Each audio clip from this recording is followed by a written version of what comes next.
ത്രിതല പഞ്ചായത്തുകളുടെ fund വെട്ടിക്കുറച്ച UDF സർക്കാരിന്റെ ജനവിരുദ്ധ നയങ്ങൾക്കെതിരെ ചേർപ്പിൽ LDF പ്രതിഷേധം.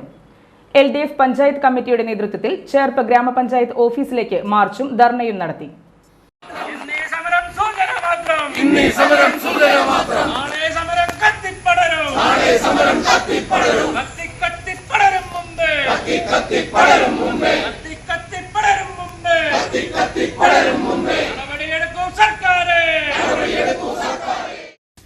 LDF പഞ്ചായത്ത് കമ്മിറ്റിയുടെ നേതൃത്വത്തിൽ പെരുമ്പിള്ളിശ്ശേരി സെന്ററിൽ നിന്ന് ആരംഭിച്ച പ്രതിഷേധ മാർച്ച് ചേർപ്പ് ഗ്രാമപഞ്ചായത്ത് ഓഫീസിന് മുന്നിൽ സമാപിച്ചു.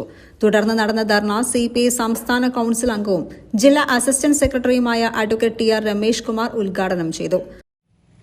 അത് 4-1 5-1 ആയിട്ട് വെട്ടിച്ചുരുക്കി.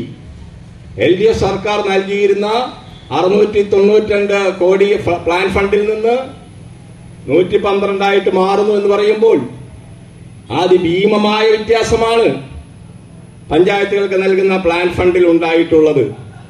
ഇതൊരൊറ്റപ്പെട്ട കാര്യമല്ല. ഇനി വരുന്ന ആളുകളിൽ പഞ്ചായത്തുകളുടെ എല്ലാ വികസനങ്ങളെയും ഇതുപോലെ ബാധിക്കാൻ പോവുകയാണ്. കാരണം എന്താണ്? UDF ആഗ്രഹിക്കുന്നത് അധികാരം കേന്ദ്രീകരിച്ചെടുക്കുക, സംസ്ഥാന സർക്കാരിലേക്ക് കേന്ദ്രീകരിക്കുക.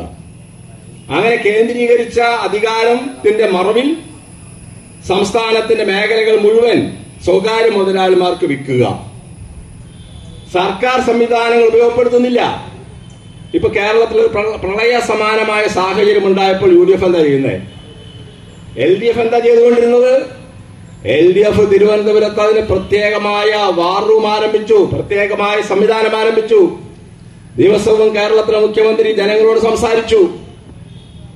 ബന്ധപ്പെട്ട ഉദ്യോഗസ്ഥന്മാർ, മന്ത്രിമാർ ക്യാമ്പ് ചെയ്ത് പ്രവർത്തിച്ചു. ഇവിടെ അത് നടക്കുന്നില്ല. UDF അങ്ങനെ ആഗ്രഹിക്കുന്നില്ല.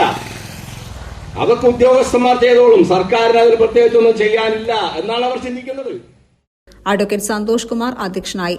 ലോഹിതാക്ഷൻ, M മധു, PS അനന്ത്, നാരായണദാസ്, ഷക്കീല അമീർ, AV സഹദേവൻ എന്നിവർ സംസാരിച്ചു.